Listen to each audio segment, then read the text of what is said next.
Good morning students.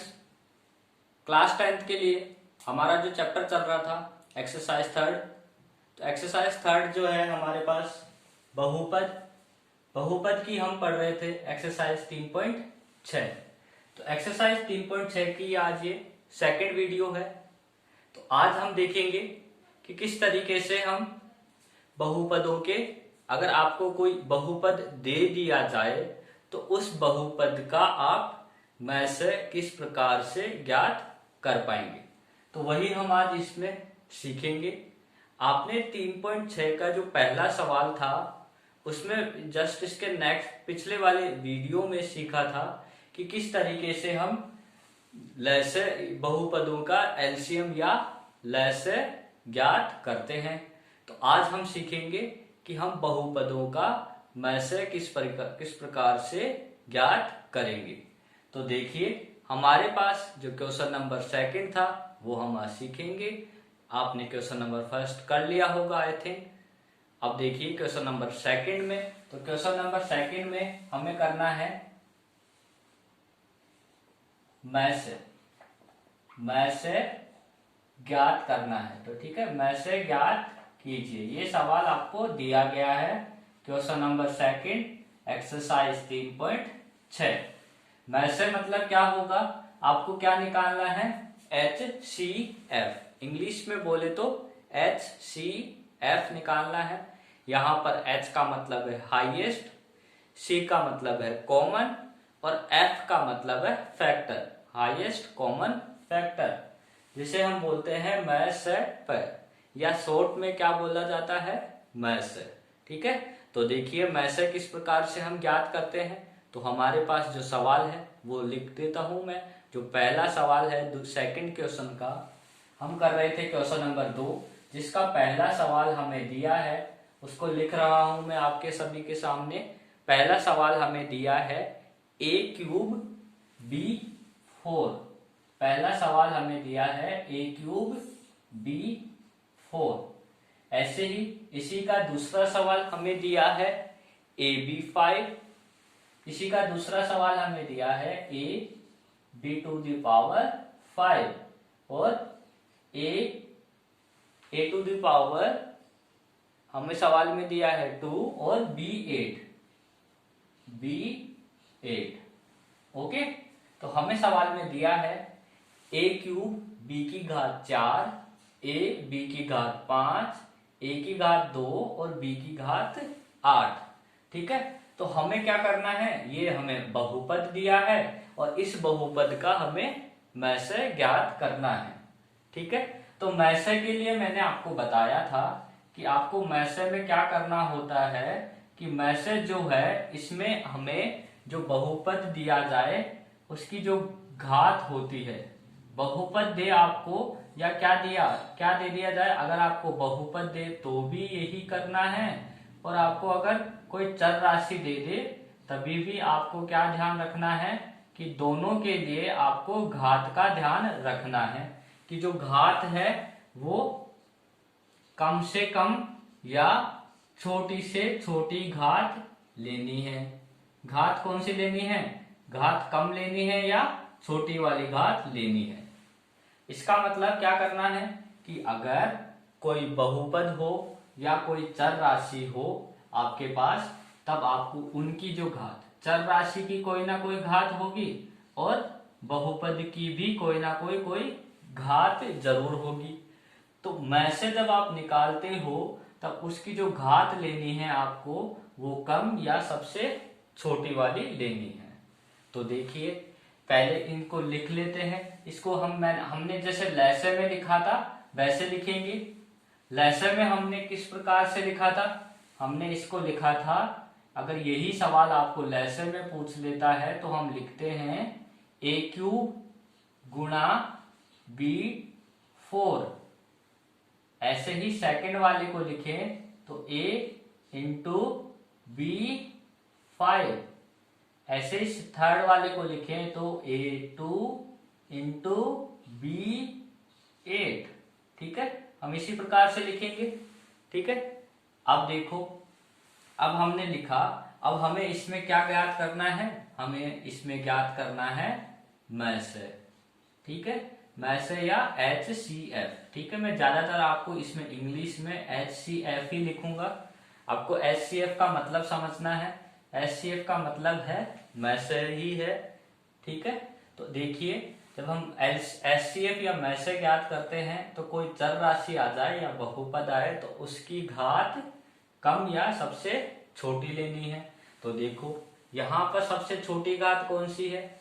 सबसे पहले अगर a की बात करें, a वाले की बात करें, यहाँ पर a की घात 3 है, यहाँ a की घात कुछ भी नहीं लिखा है, इसका मतलब घात 1 है। यहाँ a की घात 2 है। तो सबसे छोटी घात कौन सी है। यहाँ पर a की घात 1 है, ये 2 है और ये 3 है। तो सबसे छोटी वाली घात a, ठीक है। गुणा b पर भी बात करेंगे हम, तो b की सबसे बड़ी छोटी घात यहाँ पे 4 है, यहाँ 5 है, यहाँ 8 है। तो b के लिए सबसे छोटी घात कौन सी है, तो वो है हमें b की घात 4, ठीक है। b की सबसे छोटी घात क्या है, b की घात 4। तो मैसे में हमारे पास आंसर क्या आ जाएगा, a b की घात 4, जो क्या हो जाएगा इस सवाल के लिए मैसे या HCF हो जाएगा, ठीक है। आई थिंक आप सभी को समझ में आ गया होगा। ये सबसे इजी सवाल था इसका, जिसमें हमें मैसे ज्ञात करना था या HCF निकालना था, ठीक है। आप सबसे पहले इसका ध्यान रखेंगे कि जो मैसे है उसमें जो चर राशि हो या बहुपद हो उसकी घात जो होती है वो हमें सबसे कम या सबसे छोटी वाली घात लेनी है, ठीक है। अब आगे देखिए, इसी के हम सवाल करते हैं आगे जो लेसे में हो, ठीक है।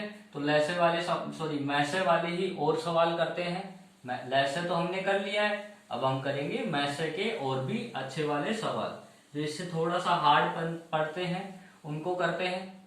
इसको उतार लीजिए आप सभी, किसी को उतारना है तो उतार लीजिए सभी के सभी, बाकी अगर चाहें तो स्क्रीनशॉट ले लीजिए या फिर वीडियो को पॉज करके भी आप लिख सकते हैं, ठीक है। अब देखिए सेकंड सवाल हमारे पास, इसी का एक सवाल और करते हैं सेकंड वाला। वो हमें दिया है 16x² y², ठीक है। इसको मैं मिटा रहा हूं, लिख लिया होगा आप सभी ने।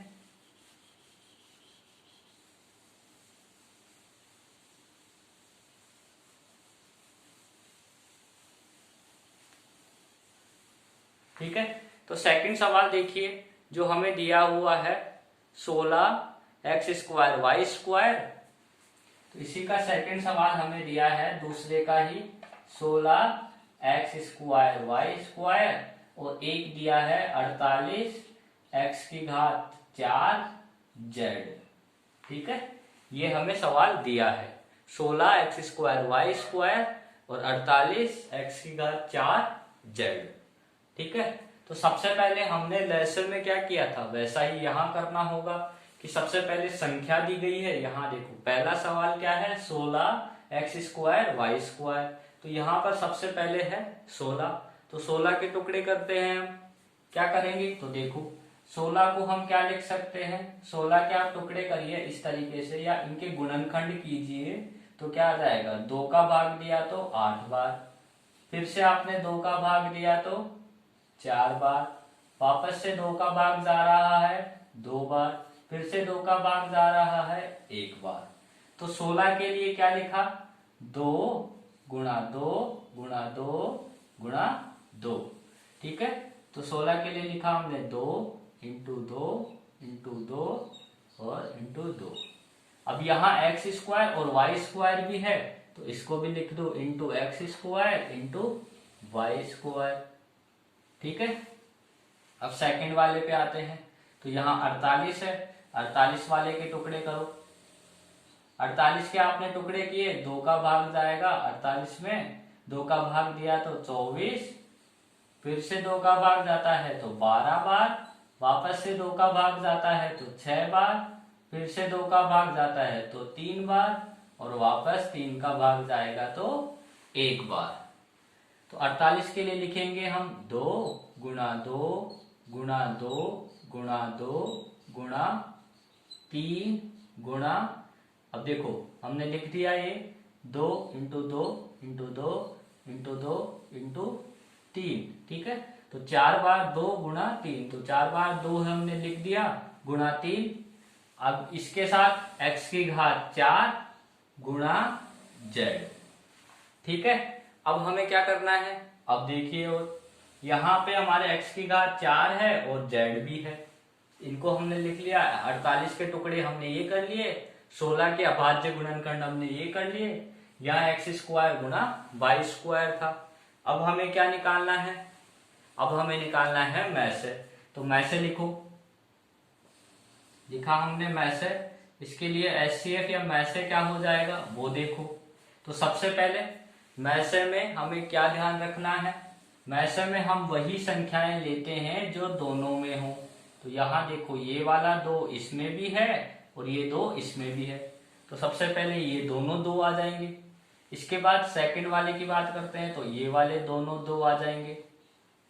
फिर तीसरे पे चलते हैं, तो ये 2 फिर से आ जाएंगे, ठीक है। इसके बाद चौथे पे चलते हैं, तो ये वाले 2 दोनों आ जाएंगे। लेकिन यहाँ देखो, यहाँ 3 है, दूसरा 3 उसमें नहीं है, तो हम मैसे में उसको नहीं लेते हैं। तो ठीक है, तो 2 क्या आ गया, 2 आ गया हमारे पास 4 बार, ठीक है। अब आगे बात करते हैं। हमने संख्याओं का तो ध्यान रख लिया कि वही संख्याएं हमें मैसे में लेनी होती है जो दोनों में आ जाए। देखो जैसे ये वाला 2 इसमें भी था, इसमें भी था, ये वाला 2 इसमें भी है और इसमें भी है, ऐसे ये 2 इसमें है और इसमें भी है। सेम चौथे पे बात करते हैं, तो चौथे नंबर पे भी 2 और इधर भी 4 नंबर पे 2 है। तो ये जो चारों 2 है, ये चारों 2 बार हमारे पास आ गए, ठीक है। इसके बाद बात करते हैं, तो ये 3 यहां पर है लेकिन इसमें नहीं है। तो जो संख्याएं दोनों में नहीं होती हम उसे मैसे में नहीं लेंगे, ठीक है। आगे चलते हैं, यहां पर है एक्स स्क्वायर और इधर है एक्स की घात 4, ठीक है। यहां है एक्स स्क्वायर, यहां है एक्स की घात 4 और यहाँ एक्स की घात 2 है, यहाँ एक्स की घात 4 है। तो अभी अभी हमने लिखा कि अगर चर राशि हो और उसकी घात पे बात आए कि घात कौन सी लेनी होती है, तो जो चर राशि होती है उसकी घात हमें सबसे छोटी वाली लेनी है। घात कौन सी लेनी है, छोटी वाली घात लेनी है। तो यहाँ पे देखो, इसमें x की घात 2 है, इसमें x की घात 4 है, तो छोटी वाली घात कौन सी आ जाएगी, x की घात 2 छोटी है, क्योंकि यहाँ पे 4 है और 2 है, तो 2 छोटा होता है, तो यहाँ पे क्या आ जाएगा, x की घात 2, ठीक है। अब इसे क्या कर दो, केवल गुणा कर दो, आपका आंसर आ जाएगा मैसे वाला। तो मैसे कितना आ जाएगा इस सवाल के लिए, तो वो हम लिख देंगे कि 2 गुना 2, 2 दूनी 4, 4 दूनी 8, 8 दूनी 16 एक्स स्क्वायर। तो इसका मैसे कितना हो गया, 16 एक्स स्क्वायर, ठीक है। आप सभी को समझ में आ गया होगा। यहां हमने पहले 16 के टुकड़े किए, यहां फिर हमने 48 के टुकड़े किए। ये दोनों में एक्स स्क्वायर वाई स्क्वायर था पहले में, और दूसरे में था एक्स की घात 4 जेड, तो हमने वो लिख दिया। अब हमारे पास मैसे क्या आ जाएगा, जो संख्या दोनों में आ जाए। तो ये जो 2 2 2 थे, ये 4 बार 2 दोनों में आ रहे थे, एक बार इसमें फिर से एक बार फिर से, तो 2 2 2 2 4 बार आ रहे थे।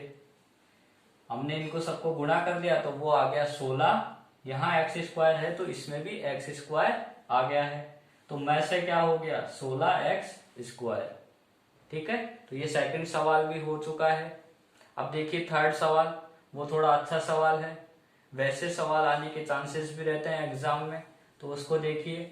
फटाफट से सभी उतार लीजिए इसे, या स्क्रीनशॉट ले लीजिए, जैसे आपको अच्छा लगे, चाहे स्क्रीनशॉट लीजिए या सवाल उतार लीजिए, कैसे भी कीजिए, ठीक है।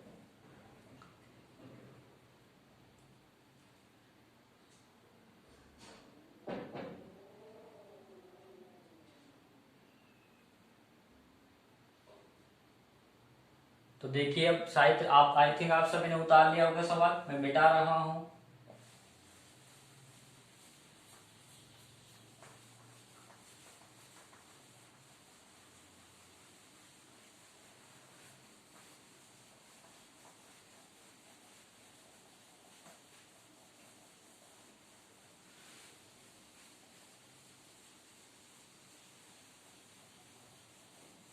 तो अब देखिए थोड़ा सा आगे बढ़ते हैं, थोड़े अच्छे सवाल और इससे भी उनको करते हैं, उनमें क्या दिया है वो भी देखते हैं।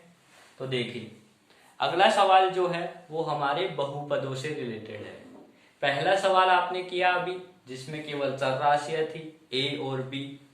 दूसरा सवाल आपने किया जिसमें संख्या भी थी और चर राशि भी थी एक्स और वाई। अब जो तीसरा सवाल है उसमें केवल क्या है, बहुपद आपको दिए जाएंगे, उन बहुपदों के द्वारा आपको क्या करना है, मैसे ज्ञात करना है। इसका ये हम कर रहे हैं तीसरा सवाल। तो देखिए तीसरा सवाल क्या है, वो है एक्स स्क्वायर माइनस का 7x प्लस 12। ठीक है, एक बहुपद ये दिया है। ठीक है, दूसरे वाला बहुपद आपको दिया है एक्स स्क्वायर माइनस का 10x प्लस का 21। ठीक है, और एक बहुपद और है वो हम करेंगे, थोड़ा सा पहले इन दोनों को कर लें फिर इसी में तीसरा वाला बहुपद और है। हमारे पास 3 बहुपद दिए गए हैं, तीनों बहुपदों को हम सॉल्व करेंगे अभी। तो देखिए पहले इन दोनों को सॉल्व कर लेते हैं। सवाल दिया है एक्स स्क्वायर माइनस का 7x प्लस 12। तो इस तरीके के सवाल कभी भी अगर आपके पास आ जाए, या द्विघात के आए, त्रिघात के आए, कितनी भी घात के अगर बहुपद आ जाते हैं, तब आपको क्या करना होता है, इन बहुपदों का आपको सभी तरीके के जो भी बहुपद होते हैं इन बहुपदों का आपको गुणनखंड करना होगा। इन बहुपदों के गुणनखंड के बाद आप एचसीएफ या एलसीएम जो होता है वो निकालना है। तो देखिए सबसे पहले इस सवाल को करते हैं। तो ये कैसा बहुपद है, ये 2 घात वाला या द्विघातीय बहुपद है। तो 2 घात वाला बहुपद है तो हमें क्या करना होगा, इसकी पहली संख्या को इसकी तीसरी संख्या से गुणा करना होगा। तो पहली संख्या 1, तीसरी संख्या क्या है 12। तो पहली संख्या हमारी 1 है, तीसरी संख्या है 12, हमने गुणा किया, क्या आ गया 12। ठीक है, गुणा करने पर 12 आ गया। फिर हमें क्या करना है, इस 12 के टुकड़े करने हैं। कैसे करने हैं कि हमारे पास सेकंड वाली संख्या आ जाए। तो 12 को हम क्या लिख सकते हैं, 12 को हम लिख सकते हैं 4 गुणा 3। तो 4 में अगर आप 3 को जोड़ते हो, क्या करें, अगर 4 में आप 3 को जोड़ें तो क्या आ जाता है, हमारे पास 7 आ जाता है।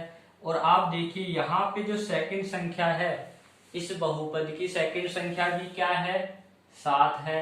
और हमारे पास 4 में 3 जोड़ने पर भी क्या आ रहा है 7। इसका मतलब हमारे जो टुकड़े हमें करने थे 12 के वो मिल चुके हैं। तो लिख लीजिए इन्हें। तो कैसे लिखेंगे, एक्स स्क्वायर माइनस है, अब देखो हमने क्या करा, 4 में 3 को जोड़ा तब आपके पास 7 आया है। इसका मतलब जोड़ने पर बीच वाली संख्या आई है।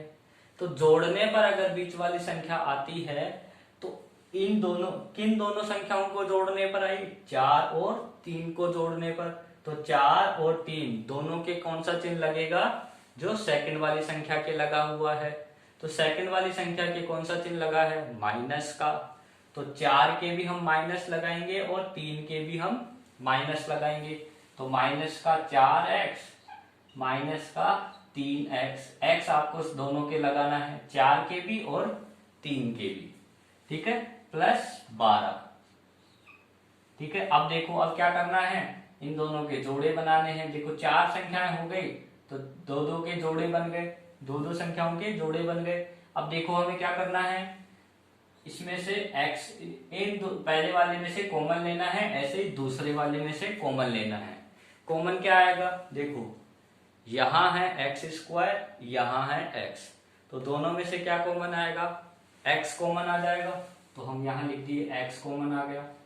ठीक है, इसके बाद ब्रैकेट बनाया, फिर x हमने अगर कॉमन ले लिया तो यहाँ एक्स स्क्वायर में से x कॉमन आया, क्या बचा, x बचा, केवल x रह गया हमारे पास। माइनस था तो माइनस। देखो हमने दूसरे पे बात करते हैं, तो यहाँ पे x हमने बाहर ले लिया, क्या बचेगा 4, तो हम लिख देंगे 4। आगे आते हैं, तो आगे है हमारे पास 3 और 12, क्या है 3 भी है और 12 भी है। तो तो 3 आएगा, तो 3 की जगह 3 और 12, तो इन दोनों में से क्या कॉमन आ रहा है, तो 3 में भी 3 का भाग जाता है और 12 में भी 3 का भाग जाता है।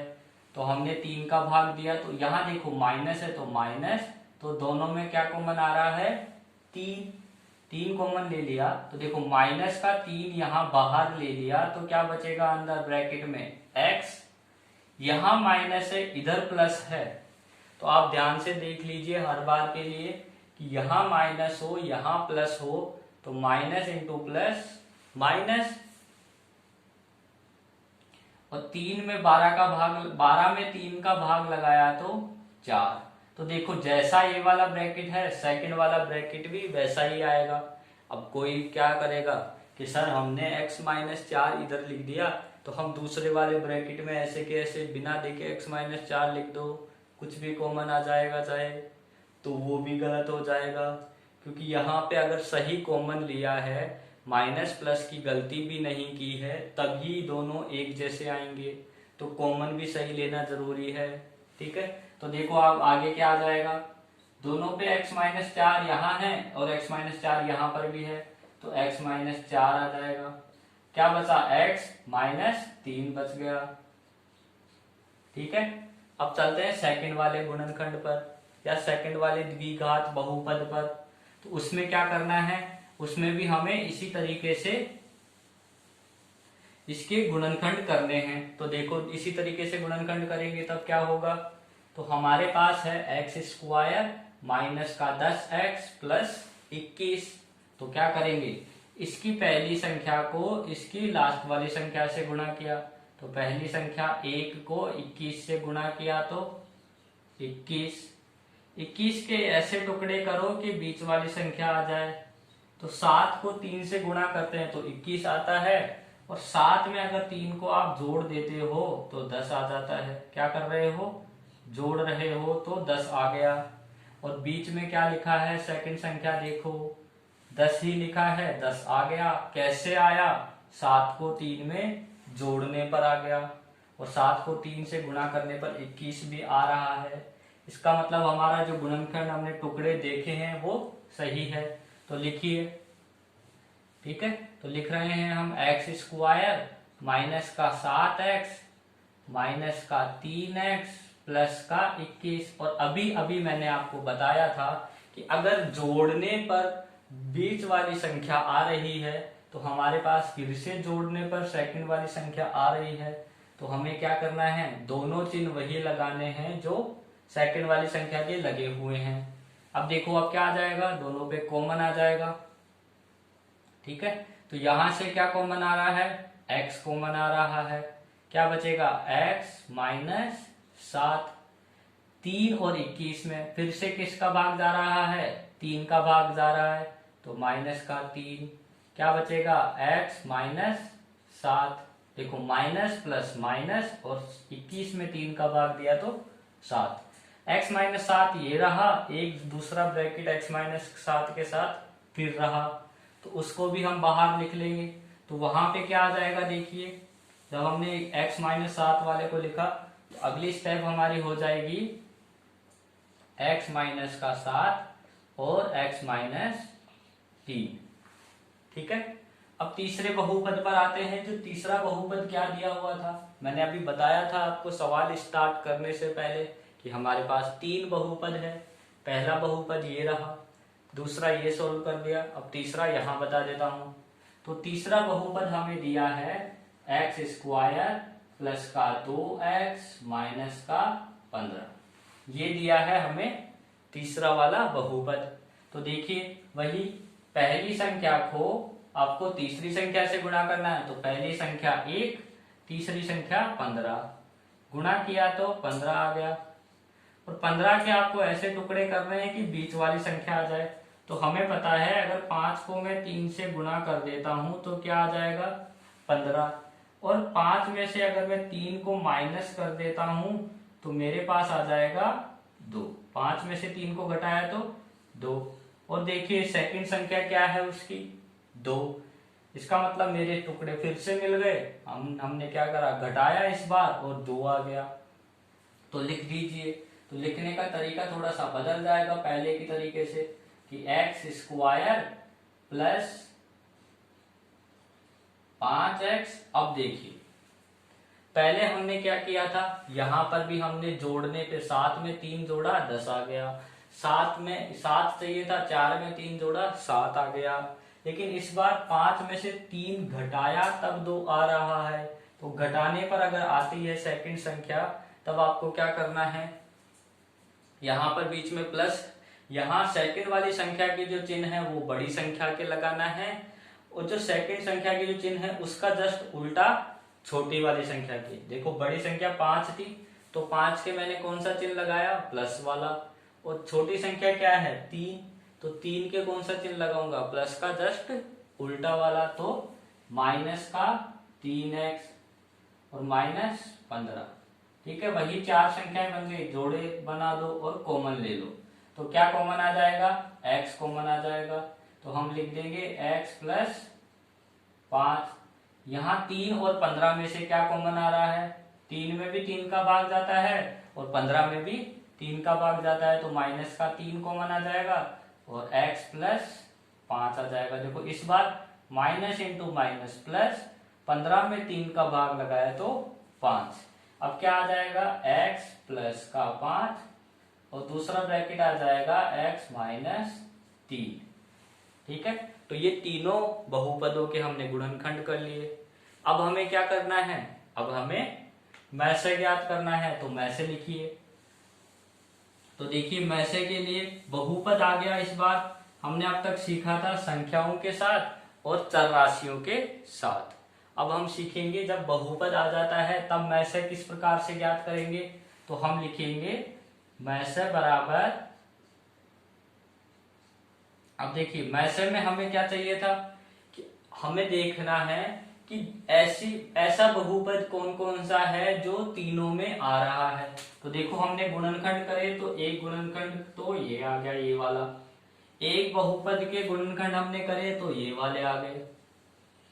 ठीक है, और एक बहुपद जो तीसरा बहुपद था इसके गुणनखंड करे तो ये तीसरे वाले डिब्बे में जो मैंने लिखा ये वाले हैं।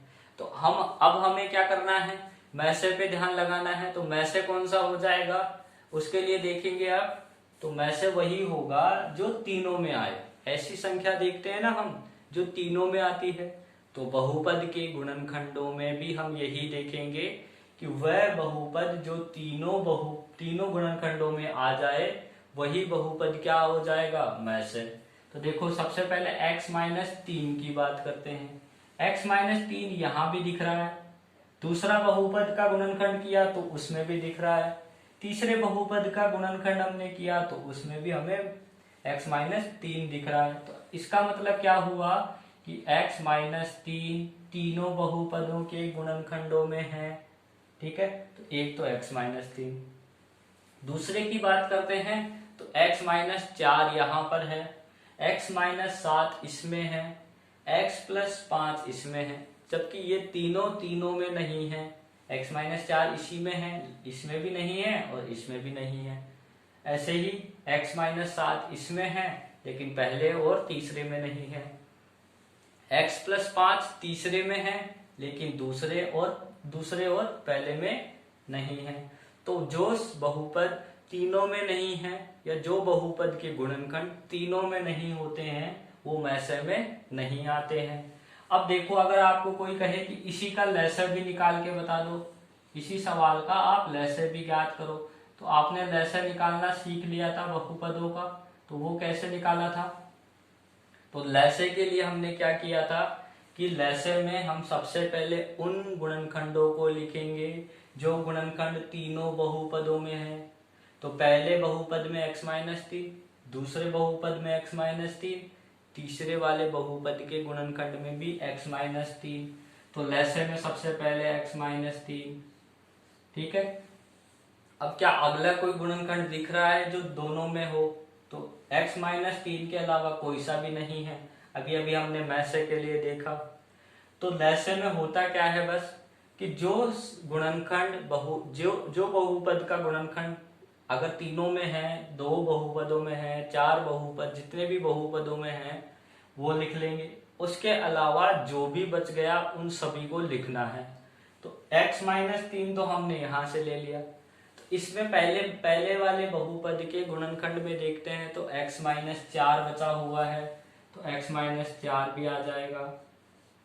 ठीक है, फिर सेकंड बहुपद में चलते हैं तो x माइनस 7 बच रहा है, तो x माइनस 7 भी आ जाएगा इसमें।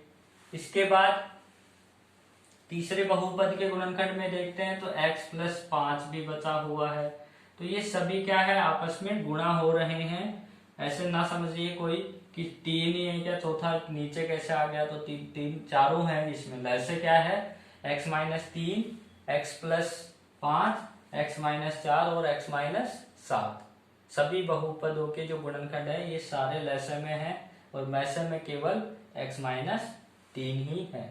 ठीक है, ये लैसे मैंने अलग से बता दिया इसके लिए, वैसे निकालना आपको मैसे ही था। इसका जो आंसर है वो तो यही वाला है, x माइनस 3 वाला। ठीक है, तो ये हमारा इसका थर्ड सवाल था। ठीक है, तो अब जो 3.6 है हमारी एक्सरसाइज 3.6, उसमें थोड़ा आगे बढ़ते हैं। आगे क्या करना है हमें कि 3.6 में हमने क्या क्या सीखा। पहले सवाल में हमने 3.6 के में सीखा लैसे किस प्रकार से ज्ञात करेंगे, जिसमें हमने चर राशियों का लैसे भी निकाला। जब हमारे पास संख्या और चर राशि थी उसका भी हमने लैसे निकाला। फिर हमने बहुपद था, तब बहुपदों के गुणनखंड करने के बाद हमने लैसे निकाला।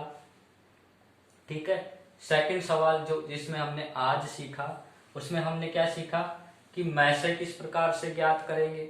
ठीक है, किसी भी बहुपद का मैसे आप किस प्रकार से ज्ञात करेंगे।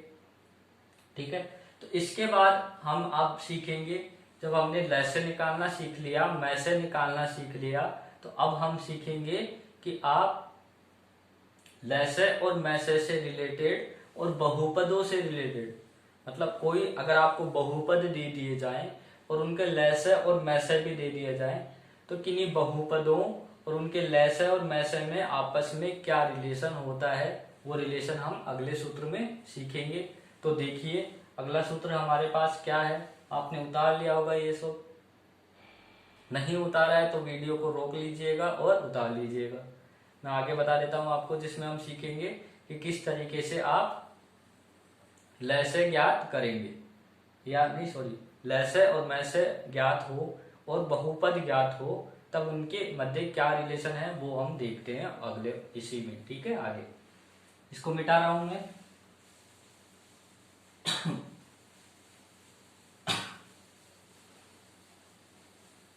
तो अब देखिए सेकंड सवाल से रिलेटेड जो भी बाकी सवाल है वो अब आप खुद करेंगे। मैंने आपको लगभग सिखा दिया है कि मैसे किस तरीके से निकालना है, लैसे किस तरीके से निकालना है जब बहुपद आपको दिए गए हों। अब हम सीखेंगे अगले सूत्र में कि किस तरीके से लैसे मैसे और बहुपद आपस में रिलेटेड है। तो देखो क्या है हमारे पास रिलेशन उसका, तो रिलेशन को देखिए आप, तो रिलेशन क्या दिया गया है, तो देखिए समझिए अच्छे से कि अगर हमारे पास दो बहुपद हो, क्या हो, दो कोई से भी बहुपद हो, या आपको ऐसे भी बोल सकता है दो व्यंजक हो। क्या बोल देगा कि अगर आपके पास दो बहुपद हो या दो व्यंजक हो, तब आप इन बहुपदों या व्यंजक, जैसे मान लीजिए हमारे पास दो बहुपद कौन से हैं, ux और vx।